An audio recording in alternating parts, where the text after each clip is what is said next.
Voyage en Inde. Je suis partie en 2015, c'était un voyage pas du tout attendu. J'avais jamais imaginé partir là-bas, j'étais pas attirée par l'Inde. Et surtout, mon voyage démarre à Genève, dans cette ville bien propre, bien rangée, avec peu de monde. Et ma boss m'appelle, me dit « Tu veux partir l'année prochaine ?»« Oui, allez, envoie ton CV. » Et là, je sais pas ce qui va se passer. Et 3 mois après, je pars, j'arrive à Delhi, dans cette ville bruyante, polluée, avec des millions de personnes. Et je suis pas très rassurée, mais ce qui s'est passé surtout, c'est que 10 jours avant, j'ai enfin su que je partais. Et j'ai pas pu écouter les peurs de tout mon entourage, qui sont pas rassurés que je parte, parce qu'à cette époque-là, j'ai un peu peur de tout. Alors ma vie démarre à Delhi, je travaille pour Médecins sans frontières, je prends le métro tous les matins, et je découvre que l'Inde, comme la Suisse, aime les règles. Donc, fouille au corps tous les jours, wagon de femmes, et je me dis, bon, bah finalement l'Inde, c'est peut-être la Suisse, si je suis les règles, tout va bien se passer. Et l'Inde, c'est surtout Catherine, ma coloc anglaise, qui est adorable, qui fait des bons petits plats, mais qui bosse tout le temps. Donc après un week-end entier à l'attendre pour sortir dehors, je me dis, ok, soit tu l'attends encore, soit tu arrêtes d'avoir peur, tu sors dehors, et là une autre vie peut commencer. Donc je vais me mettre à me balader toute seule dans Delhi. Et là, ça va être complètement différent, et je vais m'apercevoir que Delhi, c'est ce que j'aime, c'est-à-dire une énorme ville, mais avec beaucoup de nature. Et dans Delhi, il y a Lodi Garden, qui est un parc avec des mosquées, des aigles, on ne paye pas pour les aigles en Inde, il y en a des trentaines qui volent, et aussi des petits couples qui sont là pour se bécoter, parce qu'ils ne savent pas se voir ou se voir ailleurs.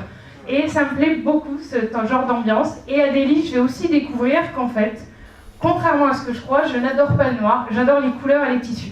Donc, vous le voyez là, hein, en bel exemple. Et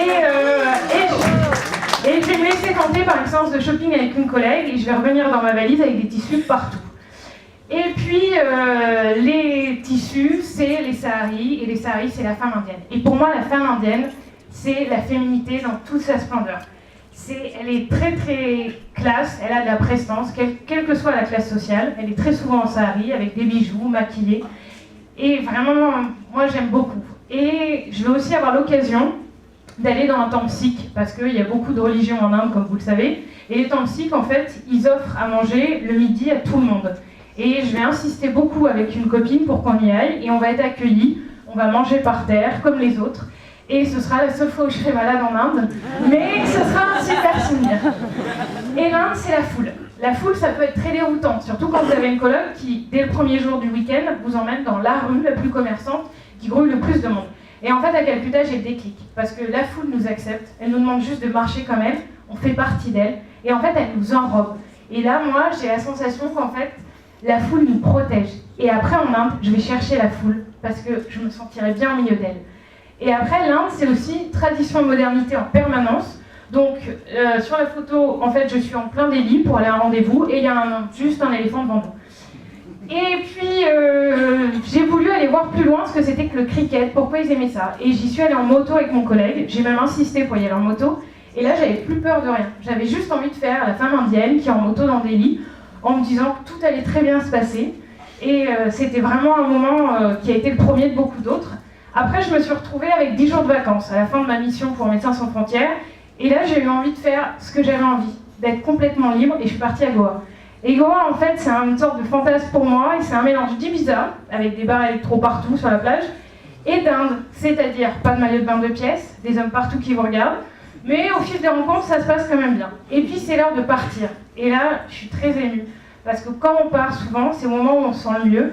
J'ai pas envie de partir, mais je sais que ma vie à Paris doit reprendre. Donc c'est le moment la fête de départ, où je suis habillée en indienne, je vais marcher pieds nus pendant 2 heures dans l'office, et je suis bien. Et j'arrive à l'aéroport le lendemain. Et là, je repense à lui, à cet Indien que j'ai rencontré, et qui en fait a changé mon séjour là-bas, mais a surtout changé ma manière de voir les choses. Parce qu'il m'a appris que dans la vie, tout arrive pour des bonnes raisons, que ce soit des choses qui vous plaisent ou pas, et qu'il faut juste lâcher prise et accepter. Et je rentre à Paris. Et là, je rentre avec un peu de peur de est-ce que tout ce que j'ai acquis, je vais le garder ou ça va partir. Et je rentre aussi avec des expressions débiles, dont l'Indian Smile, qui pour moi est vraiment quelque chose que j'ai acquis là-bas. J'ai acquis ça et j'ai acquis disparition de mes peurs et une nouvelle manière de voir les choses. Alors j'ai très envie de repartir, mais il faut une excuse. Comment on dit que d'un coup, quand on a un CDI bien rangé, on repart? On a une amie qui se marie et on peut repartir. Donc là, je suis repartie quelques mois après et je me suis aperçue que c'était pas une illusion là, pour moi. Je repars, je suis bien, je me retrouve mes repères et je revois mon Indien, je revois à Goa, tout va bien. Si bien que l'été dernier, j'ai 10 jours de vacances, alors où je pars toute seule, j'ai plus d'hésitation, c'est l'Inde. Et là, je vais un peu plus loin. Je me dis, fais encore plus toute seule, prends des transports publics, plus que tu n'as pu faire. Et là, je m'aperçois qu'en fait, tu auras toujours quelqu'un, un homme ou une femme, qui m'aidera, qui me conseillera. Et c'est pour ça que pour moi, l'Inde, c'est comme sur cette photo. C'est être sur un oiseau, voguer vers de nouvelles aventures, être confiant dans les autres, ne plus avoir peur et se sentir libre, comme jamais. Si bien que le prochain voyage, il est peut-être pas très loin.